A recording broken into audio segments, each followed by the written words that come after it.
aujourd'hui, nous recevons comme invité l'honorable Lisanga Bonganga.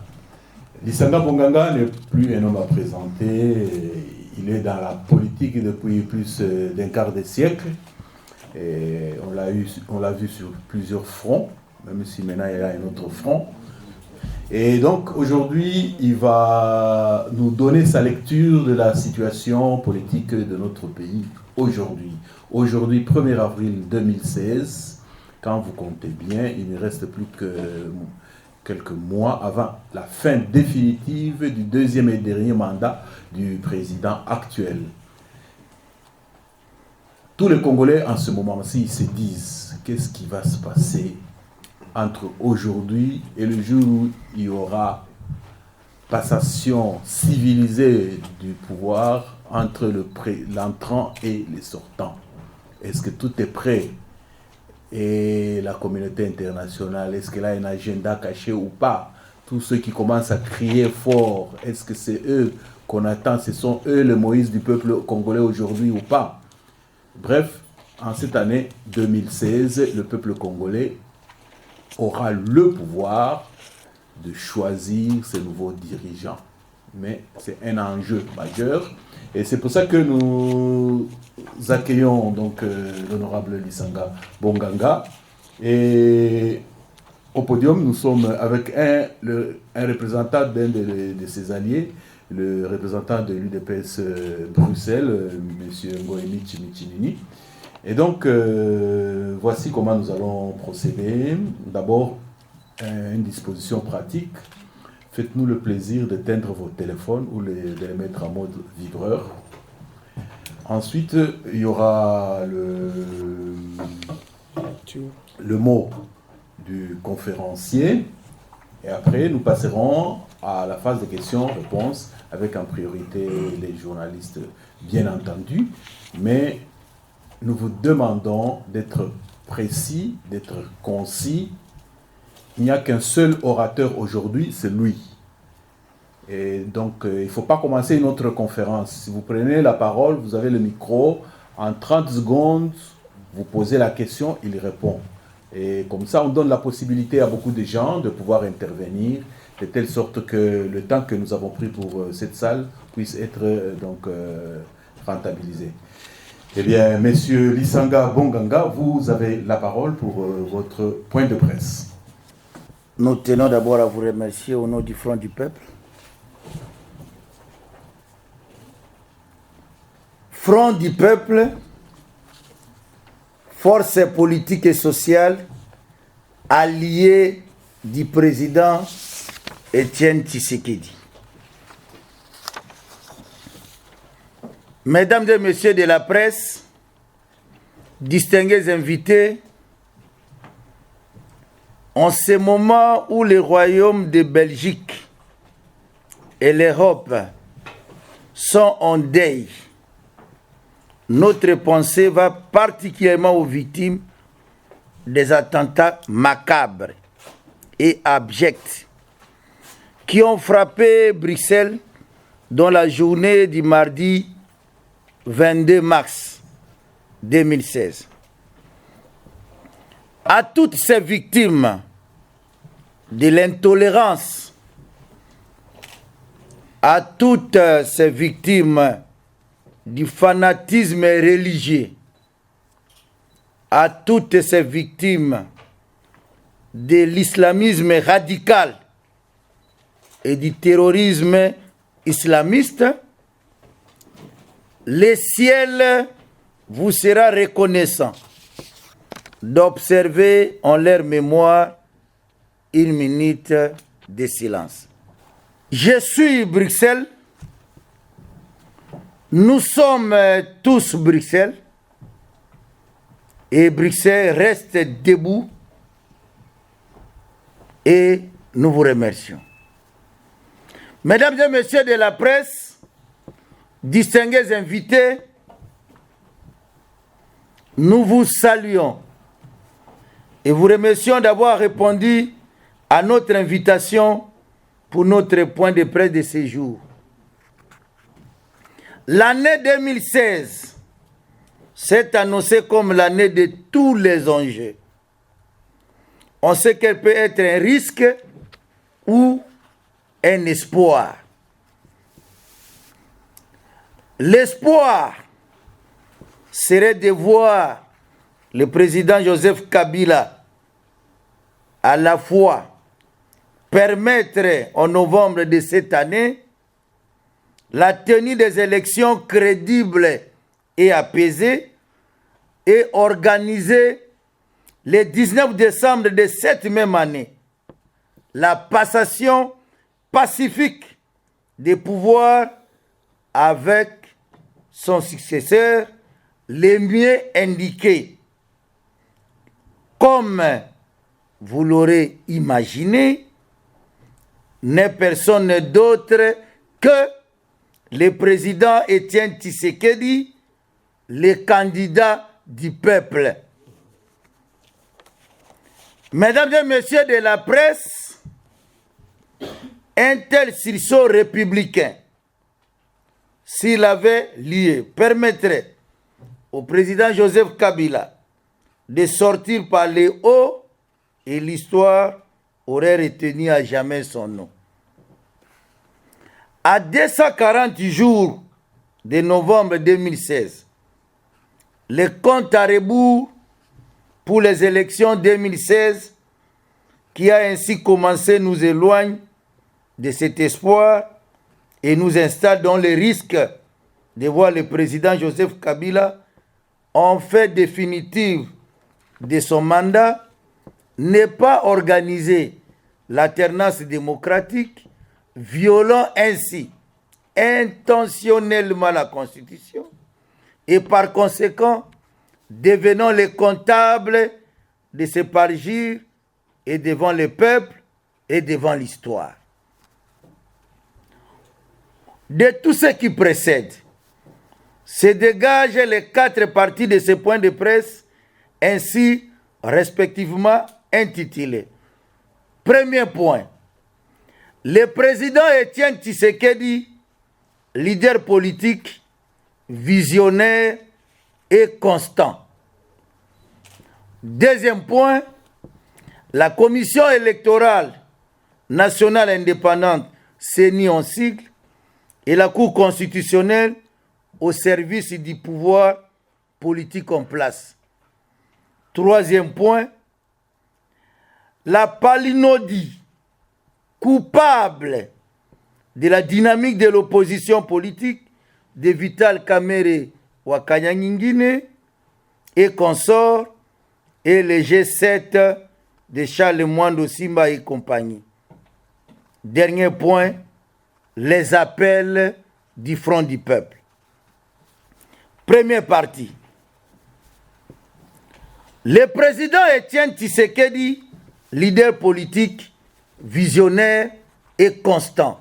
Mesdames et messieurs de la presse, distingués invités, l'opinion se souviendra qu'à l'issue des élections chaotiques et hasardeuses de 2011, le président Étienne Tshisekedi avait été le premier à prôner et à défendre le dialogue politique comme voie royale pour sortir notre pays de l'impasse.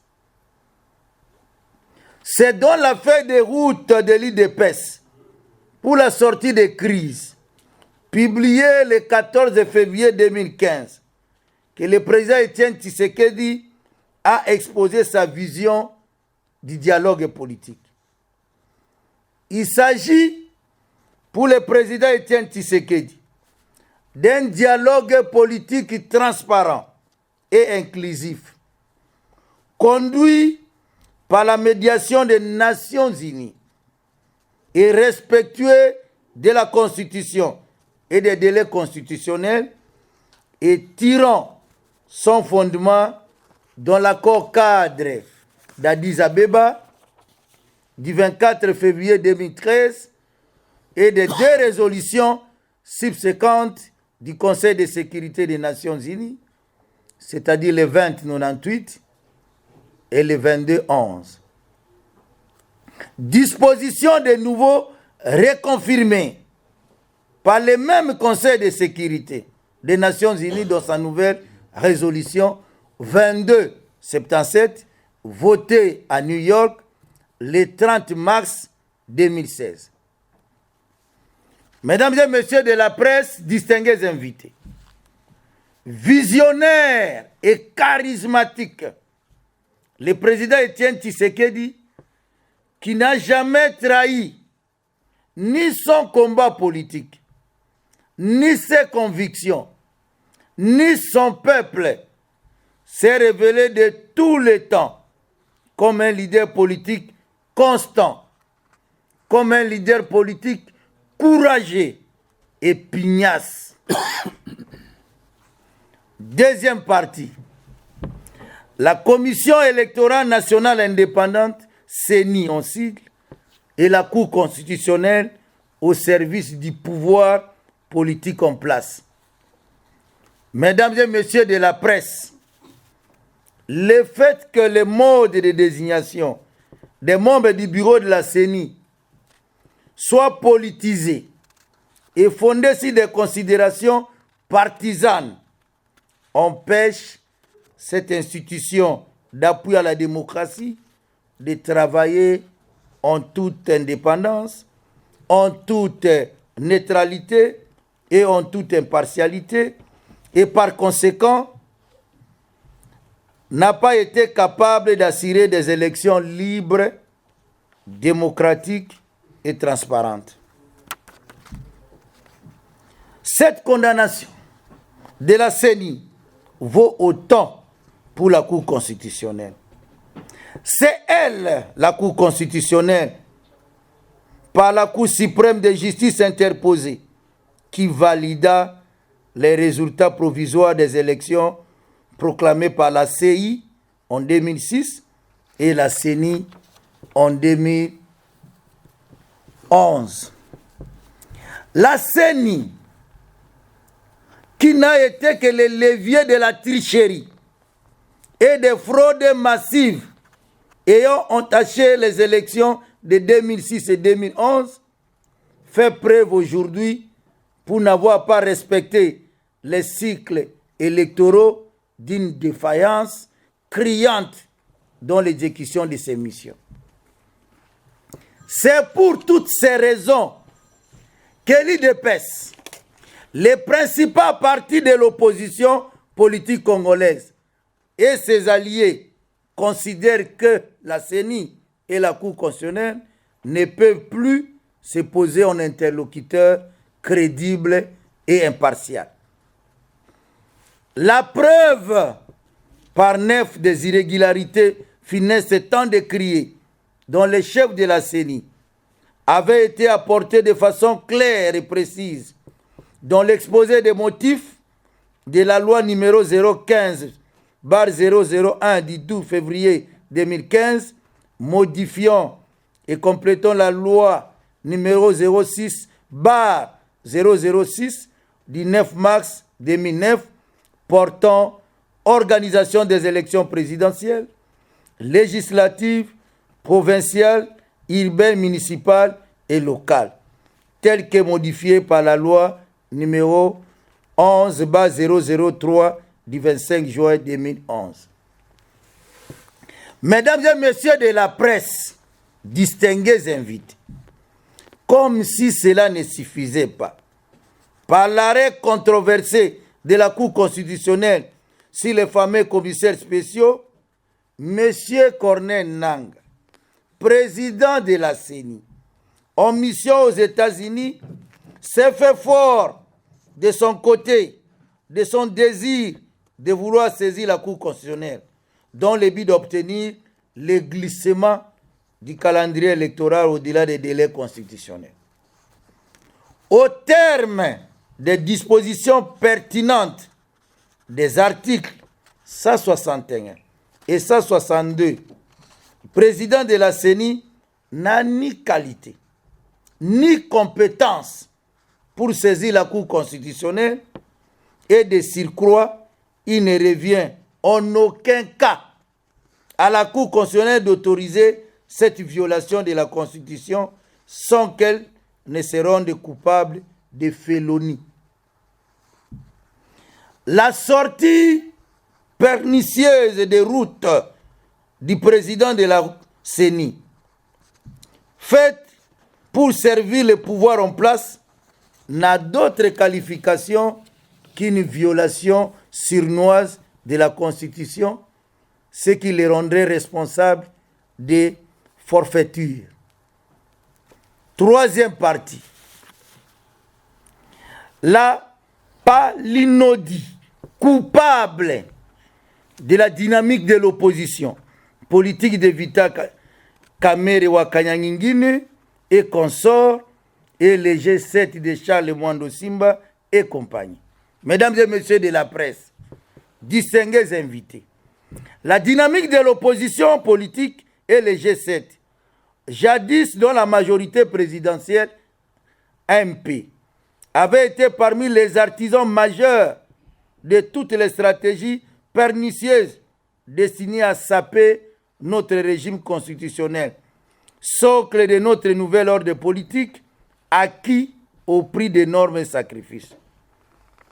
Ainsi, avait-il œuvré activement pour la réduction du scrutin de 2 à 1 tour, dont l'instrumentalisation de la CENI et de la Cour constitutionnelle, dont le vote macabre de la loi à l'origine des violences policières du 19 au 25 janvier 2015. Les dissidents de l'AMP ayant rejoint aujourd'hui l'opposition politique congolaise se retrouvent soit dans la dynamique de l'opposition, soit dans les G7.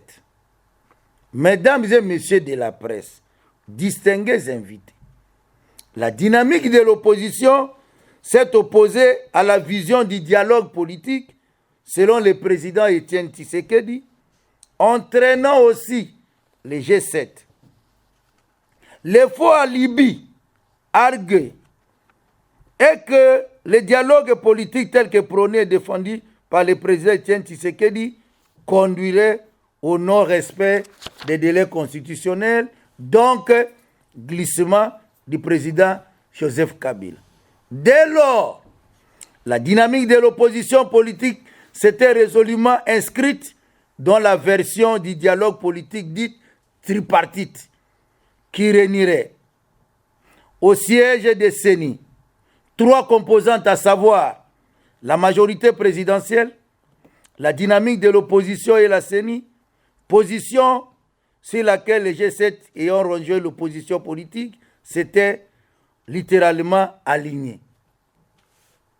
Vous aurez ainsi compris, mesdames et messieurs de la presse, pourquoi l'IDPS du président Étienne Tshisekedi et ses alliés, ayant déjà contesté la CENI, ne pouvait cautionner ce type de rencontre. Mesdames et messieurs de la presse, distingués invités, aujourd'hui, en disqualifiant la CENI, la dynamique de l'opposition politique et les G7 semblent annoncer leur sortie du dialogue politique version tripartite. Entre-temps, la dynamique de l'opposition politique se trouve engagée dans la logique d'un dialogue politique partiel, consacré à la résolution de l'éternelle et interminable crise de l'Est. Au-delà de cette disqualification de la CENI par la dynamique de l'opposition politique et les G7, une inquiétude subsiste.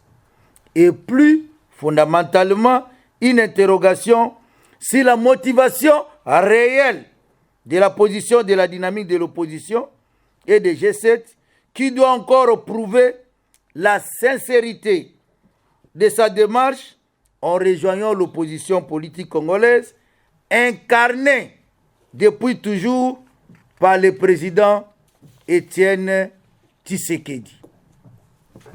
Mesdames et messieurs de la presse, distingués invités, pour ces temps qui courent, le plus grave, c'est ces temps perdus, en faux fuyant, Et ce qui fait peur, c'est d'être dans ce temps d'urgence pour que les élections se tiennent en novembre de cette année. Or, comme vous n'êtes pas censé l'ignorer, quand c'est urgent, c'est déjà trop tard.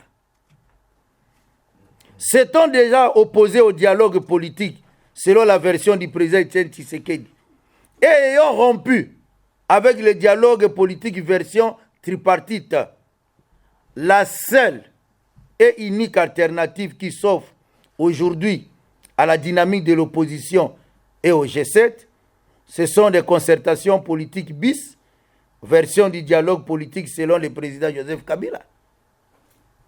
Un tel choix, mesdames et messieurs de la presse, la dynamique de l'opposition politique et le G7 ne serait-il pas taxé de faire le double G, ce qui serait le premier palier franchi dans l'exécution de ce qui s'appartiendrait à un agenda caché? Quoi qu'il en soit, mesdames et messieurs de la presse, le dialogue politique aura bel et bien lieu. Soit pour baliser le processus électoral afin d'obtenir les élections dans les délais constitutionnels, soit au cas où il serait plus possible d'offrir à notre peuple les élections dans les délais constitutionnels pour mettre définitivement hors jeu du terrain politique national l'élément de blocage, c'est-à-dire Kabila, et de préparer sereinement dans une transition responsable les conditions nécessaires pour des élections réellement démocratiques afin de doter le pays d'un leadership crédible. Quatrième partie, enfin. Les appels du Front du Peuple. Mesdames et messieurs de la presse, distingués invités, en vrai faux converti de la dernière heure au dialogue politique, le président Joseph Kabila n'a cessé de dresser des embûches et des obstacles de toutes sortes sur le chemin du dialogue politique selon la vision du président Etienne Tshisekedi. Le Front du Peuple appelle au dialogue politique tel que prôné et défendu par le président Etienne Tshisekedi pour s'opposer au troisième mandat consécutif du président Joseph Kabila, communément appelé glissement. Pour défendre le strict respect de la Constitution et des délais constitutionnels tels que prescrits. Et enfin, pourquoi ce dialogue version Tshisekedi? C'est pour obtenir un calendrier électoral consensuel permettant de tenir les élections présidentielles, législatives, provinciales en novembre de cette année. Pour le Front du Peuple, ce dialogue politique rassure les Congolais. Il est légitime, il faut le respecter, il doit avoir lieu. C'est pourquoi le Front du Peuple appelle les Congolais à soutenir et à œuvrer résolument pour la réussite de ce dialogue politique sous la médiation internationale. À rester debout contre les concertations bis, version dialogue politique de M. Joseph Kabila. Mesdames et messieurs de la presse, distingués invités, à l'approche des échéances électorales prochaines, le Front du Peuple note avec bienveillance la mobilisation de la communauté internationale, notamment à travers la résolution du Parlement européen 2609 RCP du 10 mars 2016 et la résolution du Conseil de sécurité des Nations Unies le 22/77 du 30 mars 2016 en faveur du respect des droits et libertés fondamentales de l'homme, de la Constitution ainsi que des délais pour que les élections présidentielles, législatives et provinciales se tiennent en novembre 2016. Au regard de la résolution numéro 22/77 du Conseil de sécurité des Nations Unies et à l'intelligence de son point 10, le Front du peuple lance un appel pressant à M. Ban Ki-moon, secrétaire général des Nations Unies, de désigner un facilitateur international pour que ce dialogue politique se tienne dans les meilleurs délais. Mesdames et messieurs de la presse, distingués invités, Front du peuple, vanité de vanité, tout est vanité. Front du peuple, le peuple d'abord. Front du peuple, Étienne Tshisekedi, président. Nous avons dit et nous vous remercions.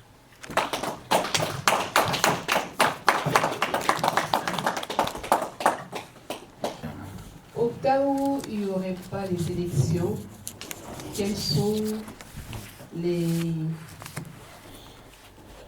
prérogatives que vous avez prévues? Parce qu'on est déjà quelques mois avant les élections. Est-ce qu'il y aura ville morte pendant un mois? Manifestation? Qu'est-ce que vous avez prévu au cas où il n'y a pas ce dialogue pour mettre au clair les intentions de M. Kabila?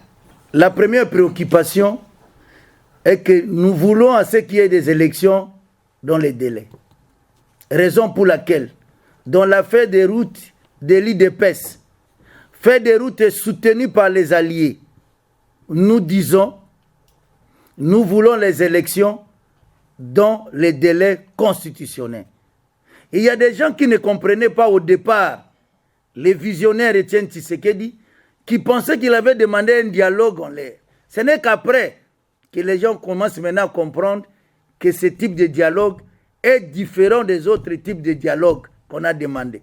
Les dialogues demandés par le président Tshisekedi, c'est différent du dialogue demandé par le président Kabila. C'est différent du dialogue demandé par le G7 et la dynamique avec la tripartite. C'est ça au moins. Maintenant que les gens ont compris que pour lui, le combat, c'est quoi? Il faut assainir au niveau des élections pour que les élections se passent d'une manière transparente. C'est ça le combat. Vous ne pouvez pas oublier que le président Tshisekedi en 2011, nous tous, nous avons dit haut et fort, il a gagné les élections. Mais il n'a pas travaillé. Donc, il veut que la CENI puisse d'abord assainir la situation. Mais avant d'assainir, c'est nous la classe politique. Il faut qu'on ait ce dialogue-là pour mettre les points sur les i, à tel enseigne que nous puissions avoir des bonnes élections. Celui qui les gagne, il les gagne.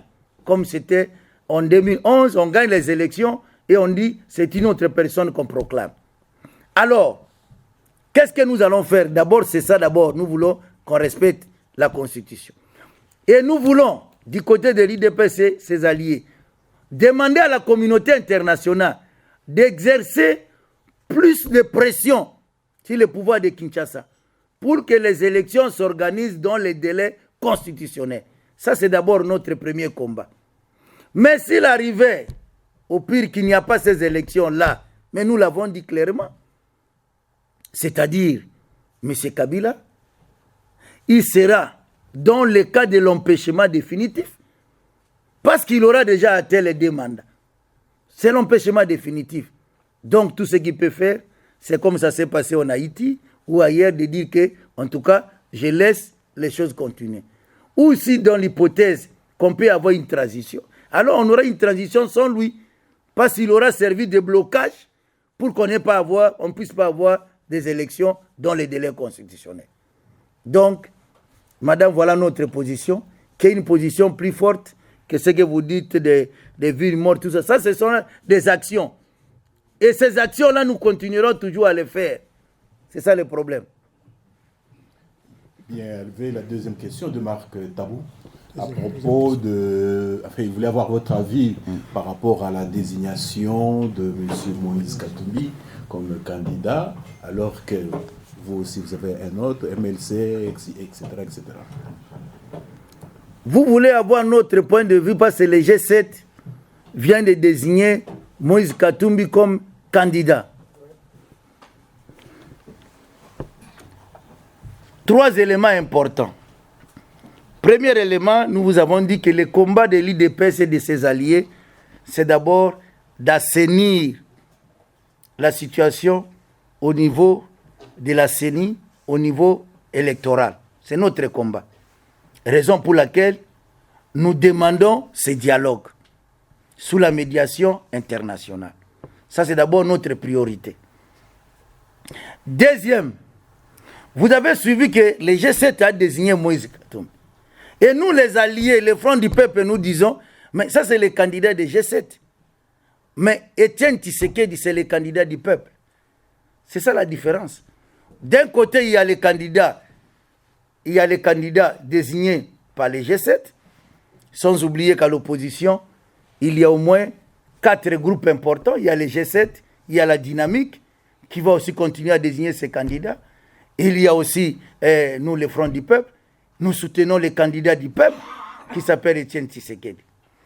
Troisième élément, il ne faut pas oublier que les faits sont têtus. En 2011, il y a eu M. Vital Kamerhe qui avait quitté la majorité. Et il est venu à l'opposition.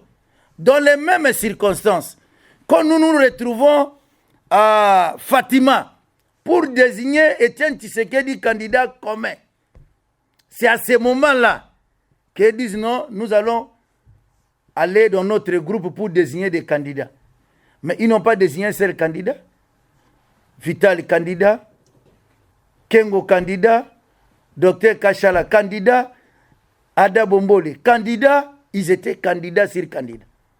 Mais nous en avons l'habitude, on est allé aux élections, diaspora, que ce soit du côté de la diaspora, que ce soit chez nous-mêmes au pays, tout le monde essaie de mobiliser derrière Étienne Tshisekedi. Donc, on est habitué à ça. Dans le contexte de 2011, mais ça dans le contexte de 2016. Oui, on a dit dans le contexte de 2016, c'est comme ça que nous avons voulu... Vous croyez que c'est le même contexte, 2011 et 2016? D'ailleurs, maintenant, le contexte est différent.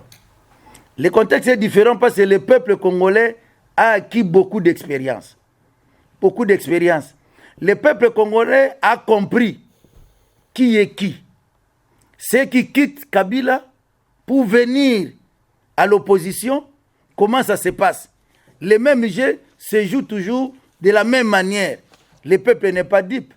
Donc aujourd'hui, c'est encore pire parce que ce peuple est encore plus mûr qu'avant, avec beaucoup d'expérience qu'avant. Donc, les candidats du peuple restent les candidats du peuple. Et comme nous le disons, le 19 décembre, c'est à ce moment-là qu'il peut y avoir passation pour que cette fois-ci, le président Tshisekedi puisse travailler alors les mains libres. Bien, merci M. Lisanga. Bon, je vais profiter aussi, je reprends ma casquette de journaliste là. Monsieur Lisanga Bonganga, vous savez comme tout le monde que la politique c'est un rapport de force. Le 27 juin 2015, à l'hôtel Pullman, il y a 8 mois, M. James Tshisekedi avait dit que, je vais lire sa phrase, si le dialogue n'arrive pas à temps, nous finirons par prendre le langage des combattants. Aujourd'hui, il reste 8 mois pour qu'il y ait des élections. Vous attendez quoi pour prendre ce langage des combattants? Vous allez encore attendre 8 mois et vous ne trouvez pas que ce sera trop tard. Et donc, M. Kabila, il vous observe autant que vous l'observez. Il a l'armée, il a l'argent, il a la sécurité, il a les médias, il a Internet.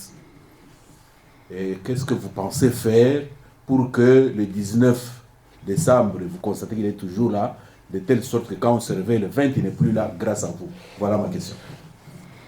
Vous avez parlé des rapports de force. Oui. Les langages des combattants, tel qu'a privilégié le président Étienne Tshisekedi, notre autorité morale. Mais, vous avez dit que Kabila a tout, l'armée, tout les services de sécurité. Mais il a tout, mais il n'a pas le peuple. Les plus forts, c'est le peuple. C'est comme ça nous disons, au front du peuple, le peuple d'abord. C'est le peuple le plus fort. Vous pouvez avoir des armes, tout ce que vous pouvez avoir. On a vécu même à l'époque Mobutu. Mais les armes sont restées. Ça, c'est rien. Les présidents, on parle des langages des combattants. Mais vous avez vu, quand on s'est dit à Kinshasa, les présidents de l'IDPS, on va soutenir, on va appuyer le 16 février la vie morte. Je pense que le secrétaire général de l'IDPS est dans cette salle. Et nous, les alliés, nous avons dit, bon, on va voir demain. Et il a suffi 24 heures seulement. L'IDPS dit ville morte. Les alliés, nous avons dit ville morte. Vous avez vu ce qui est arrivé? Il fallait comparer seulement. Même si le pouvoir disait non, il y a eu quelques gens au travail. Non. Il fallait comparer ce qui s'est passé le mardi et ce qui s'est passé le mercredi, le nombre d'embouteillages, les enfants qui sont partis à l'école, et même, ils se sont retrouvés avec les gens qui travaillent chez eux, qui étaient restés à la maison. Ils ont compris que c'est ça le langage des combattants. Monsieur Bruno Tshibala, bonsoir. Bonsoir. Vous êtes à Bruxelles. Nous venons de sortir d'une conférence donnée par un allié de l'UDPS. Et nous profitons donc de votre passage ici à Bruxelles. Est-ce que vous pouvez nous donner l'état du parti aujourd'hui, 1er avril 2016? Merci de la question. Le parti se porte bien. Nous sommes en train de préparer 3 événements. D'abord, le retour du président. Les combattants sont mobilisés pour réserver à notre chef un accueil de plus délirant. Il le mérite parce qu'il est toujours au combat pour le changement, le combat pour l'alternance, le combat pour le véritable état de droit qui va flamboyer la justice, flamboyer le bien-être de tous les Congolais. Il y a aussi la préparation du dialogue politique. Vous savez que c'est l'UDPS, à travers le président national qui a été le premier à demander ce dialogue. Nous venons d'assister au vote de la résolution 2277 qui consacre en fait le dialogue comme cadre idéal, cadre approprié pour arriver à discuter, à trouver un consensus qui permettra d'avoir des élections libres, transparentes et crédibles. Et le 3e événement, c'est la préparation de notre congrès. Aussitôt que nous aurons terminé avec le dialogue, nous entrons en congrès pour rénover le parti, pour nous mettre en ordre de bataille par rapport aux élections générales à venir. Et donc le parti se porte en merveille. Nous sommes les pieds à l'étrier, en train de nous organiser et de gagner toutes les 3 batailles que je viens d'indiquer. Monsieur Bruno Tshibala, dans l'actualité, il y a nos amis du G7 qui ont désigné monsieur Moïse Katumbi comme leur candidat à la présidentielle. En 2011, nous avions vu des tentatives des opposants pour pouvoir avoir un seul candidat. Ça n'a pas eu lieu. Et comment vous lisez cette situation? Ce sera comme en 2011 ou... Nous nous sommes battus, nous, pour le pluralisme politique. Et avec le pluralisme politique, on sait que les partis ont pour mission d'encadrer le suffrage. Il est tout à fait normal qu'un parti, qu'un groupement désigne un candidat pour porter ses couleurs à l'élection présidentielle. Donc, nous nous réjouissons que le groupement G7 ait désigné M. Katumbi. Nous pensons, nous, que comme il avait été demandé au départ qu'il y ait un candidat unique, le candidat unique qui est candidat naturel de l'opposition, c'est M. Etienne Tshisekedi. Mais c'est de leur droit, de désigner un candidat. Comme ça s'était passé en 2011, vous venez de le rappeler, nous avions exprimé ce désir d'avoir l'opposition en vue de hâter l'alternance, désigner un seul candidat. Ce n'est pas arrivé à la suite de l'ambition de mesurer l'égoïsme de candidats. Même enfin, on a fini par aller aux élections sans avoir un candidat unique. C'est M. Etienne Tshisekedi qui a été plébiscité président de la République. Nous pensons que cette fois encore, si nous n'arrivons pas à désigner un candidat unique, chose que nous souhaitons, nous irons aux élections et le peuple sait qui est qui dans la lutte pour le changement, dans la lutte contre la dictature. Et je pense, sans me tromper, que le peuple fera le meilleur choix. Et le meilleur choix, c'est Étienne Tshisekedi qui va conduire le changement auquel il croit, auquel il a légitimement droit. Une toute dernière question, M. Bruno Tshibala. M. Kabila, il traîne des pieds par rapport à ce fameux dialogue sous l'égide des organisations internationales. Et le temps passe. Est-ce que vous ne risquez pas d'être pris au piège et puis on se retrouve le 19 décembre sans qu'il n'y ait rien? Nous pensons que l'évolution actuelle, avec la résolution 2277, nous donne des assurances que le dialogue ne va plus traîner. Les choses ont traîné parce que M. Kabila voulait nous amener à un dialogue qui était la copie conforme des consultations nationales, où il dit, c'est son ordonnance qui le précise, que les résolutions devaient lui être remises pour application. Nous avons dit non. Nous avons refusé d'avoir des consultations bis. Nous aurons une rencontre, un forum, un dialogue qui est conforme à l'accord cadre et aux résolutions du Conseil de sécurité. La dernière a été trop claire à ce sujet. Donc pour nous, le dialogue devra commencer très rapidement parce qu'il n'y a plus de raison pour que le dialogue traîne. Mais dans tout état de cause, si nous arrivions en novembre 2016 et qu'il n'y a pas de dialogue et qu'il n'y a pas d'élection, mais c'est très clair, M. Kabila sera obligé de quitter le pouvoir sans aucune autre forme de procès. Vous le prenez pour un gentil monsieur pour qu'il vous laisse le pouvoir comme ça sans pression? Mais je crois que comme mon collègue l'a dit, nous avons le peuple, il a peut-être les finances, mais le peuple est plus fort. Et aujourd'hui, le peuple est mobilisé pour faire partir M. Kabila. Il n'aura aucune excuse pour rester au pouvoir au-delà de novembre 2016. Monsieur Bruno Tshibala, nous vous remercions. C'est moi qui vous remercie. Monsieur Rigobert Kouta, vous êtes président du Parezo et aussi de la majorité populaire présidentielle. Et vous venez d'assister à la conférence de Lisanga Bonganga. Quelles sont vos impressions? Je pense que M. Lisanga Bonganga reste dans la constance. Cette constance depuis 2011, cette constance par rapport au discours du président élu M. Étienne Tshisekedi, un discours qui a toujours prôné les dialogues.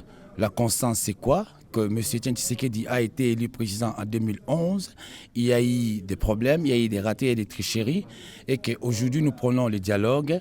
Et je pense que je suis tout à fait d'accord avec mon collègue Lisanga Bonganga que le dialogue est la seule voie qui peut empêcher des problèmes très sérieux pour notre pays. En tout cas, je le félicite. Et quant à nous, quant à mon parti, nous continuons dans cette voie et nous prenons le dialogue. Et en tout cas, félicitations pour M. Lisanga Bonganga pour sa constance.